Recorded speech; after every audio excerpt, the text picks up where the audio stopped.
Stop! In episode 139 of Man Up, I answered the question of how to handle who pays on the first date. Masculinity for the intelligent man. I'm David Tian, Ph.D., and this is Man Up!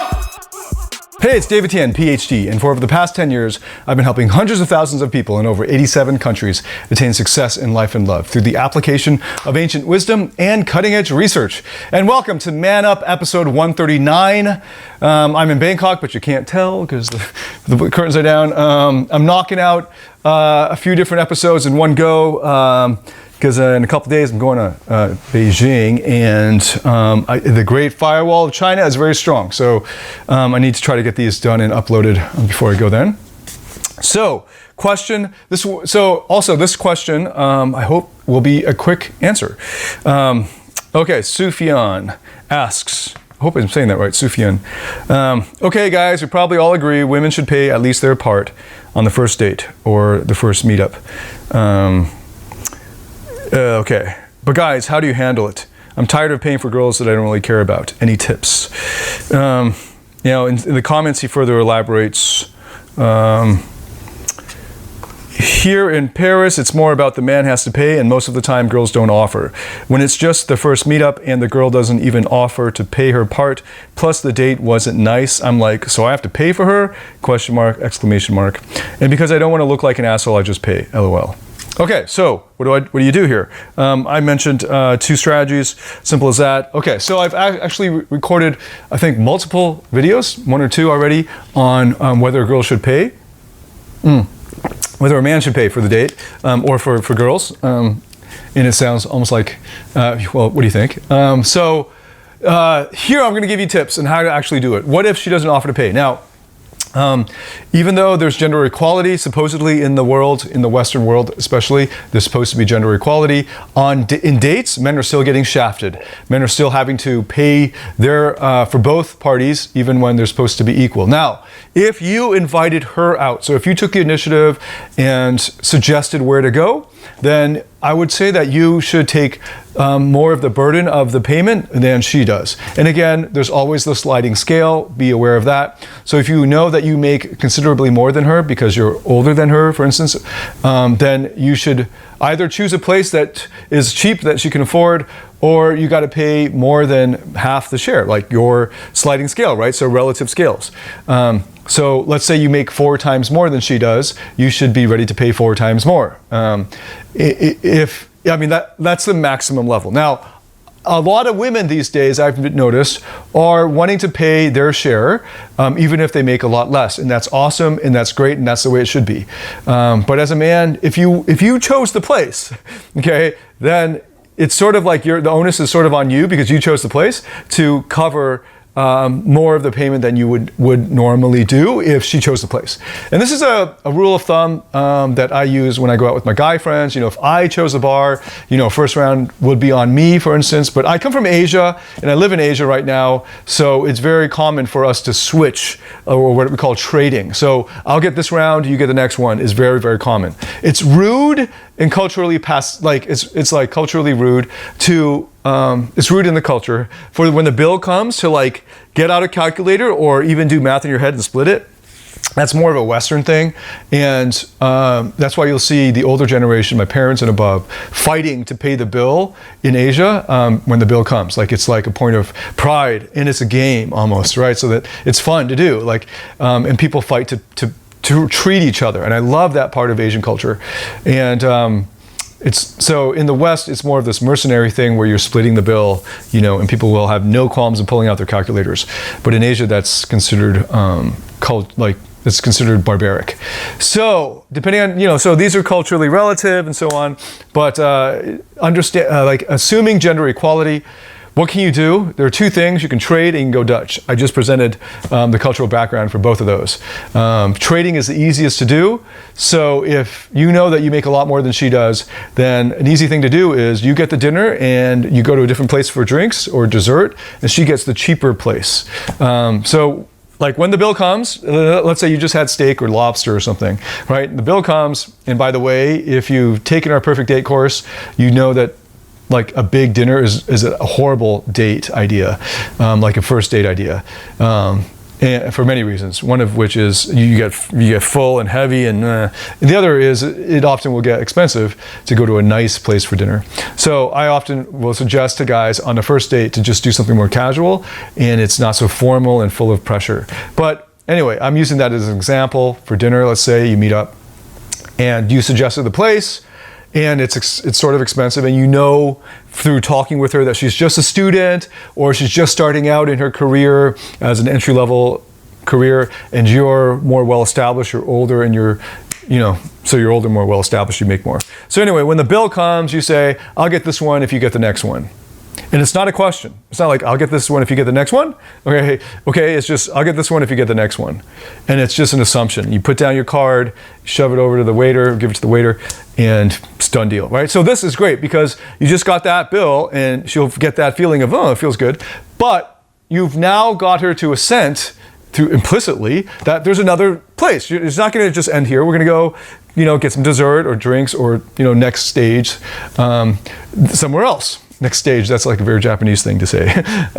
So that you go to the next place. And at the next place, because it's not dinner anymore, it's going to be something smaller. It could be coffee, it could be dessert, it could be drinks. When that bill comes, you just leave it there and she'll get it. We can even, if it just sits there and she's not doing anything, you can just turn it to her and you can just shove it to her a little bit and get up and go to the restroom, all right? Because that was the agreement, right? Now, if she is so uncouth as to have you pay for the whole night, and this is first date, and unless she's poor as fuck, or you picked every station, every stop, then done deal, get up and go. If it's necessary because she left first, you got to pay, suck it up, don't call her back. Okay, simple as that. Because it's a very bad character trait on her part to do that. Now, so there's those extenuating circumstances that I mentioned. You pick the place, or she has absolutely zero money. I don't believe people will have that. I mean, if the worst, you can go buy the McDonald's and get a $1 ice cream cone and get her to get that. All right. You do have to get her to put something in just so that she doesn't feel like all she's got to do is show up and look pretty and everything's taken care of. Okay, because that just spoils them and it doesn't actually get her to appreciate you or the relationship or the date or the interaction, actually. She just takes you for granted. Don't listen to all the feminazis who are going on. Like the thing is, of course they want that world where everything's taken care of for them. They don't have to lift a finger and everything's great. So of course they're going to say that shit. But if you want gender equality, women, then pay your fucking part.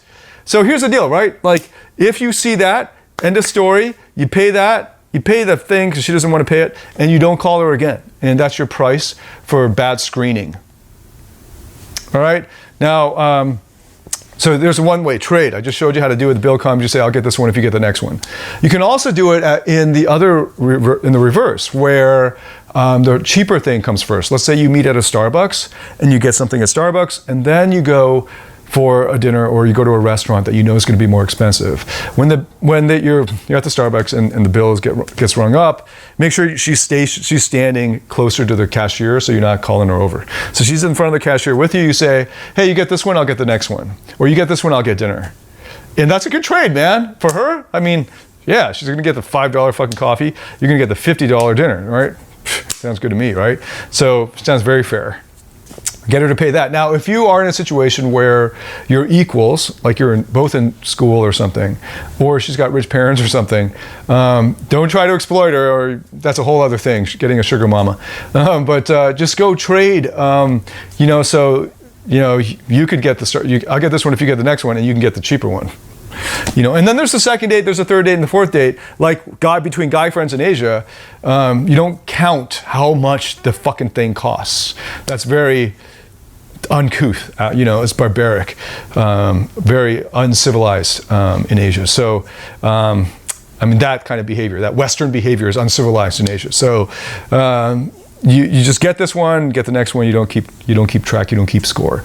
Now, the other way to go is by going Dutch, and if you're from the West, you should be very well aware of this, or how to do this, because you probably do it with your friends. When the bill comes, you just start calculating out loud but not like, you just calculate out loud, but quietly what your bill is, what your side of the bill is. So the bill comes, turn it over, you start to look at the itemized bill. You say, okay, I got the soup, I got the steak, and I got this glass of wine. So that's okay. And you just pull it out, put down the cash, and just say how much it is, and put down the cash, and then you just turn it to her. So for her to do the same. Okay, that's it, and then you just keep talking. Again, in all cases, guys, it's only awkward if it's awkward in here for you. Okay, so awkward silences are only awkward if you feel awkward. You make shit awkward, okay? So that's why a lot of guys with bad inner game and bad belief systems and bad attitudes, bad mindsets are gonna fuck everything up. They're gonna fuck everything up. But this is how you do it. And if you believe that this is the correct way, because you're a reasonable, enlightened, intelligent individual, and you believe in the gender equality, then this is obviously the way to go, right? So the bill comes, you just calculate it out loud in your mind, or out loud, but not like telling her, okay, now I get, it's just sort of, okay, steak was this much, this was this much, this was this much, okay. And you can put down your credit card too and say, okay, 30 on my card. And then you just put it over to her, and then you just like, oh man, that was good wine. You just, and you just thread cut out while she deals with her bill. Another thing you can do is, after you've calculated your amount, you put on your card your amount, or you put cash is best when you're trading, going Dutch, by the way. Whether it's with guys or girls, cash is best. So when you're going Dutch. So get your money out, put it down, shove it over to her, put it over to her, and then go up and use the restroom. This is a great time to use the restroom, and then she'll deal with it when you come back. Call the waiter over, give it to the waiter. So there you go. Pretty simple. You go Dutch or you trade. Now there are a couple other strategies that I teach in my programs for what to do on the date, so that you get her to invest as well. So it's not just she gets spoiled, but those are the easiest to teach, trading and going Dutch. Pretty straightforward, and if you believe in gender equality, women, you ought to do the same. And again, with a sliding scale in mind, and if you chose the place also, right? So there you go, pretty straightforward, keeping it almost to 10 minutes, it's awesome. So there you go, trading in Dutch. I need to start doing recaps more. I'm a little rusty on Man Up episodes. So join the private Facebook group. That's where that question was asked. That's where you can ask your question. I will answer your question in a video episode for you. I look forward to seeing you inside the group. Join the group, click on the link at Join Request. We approve requests every day. And until then, man up!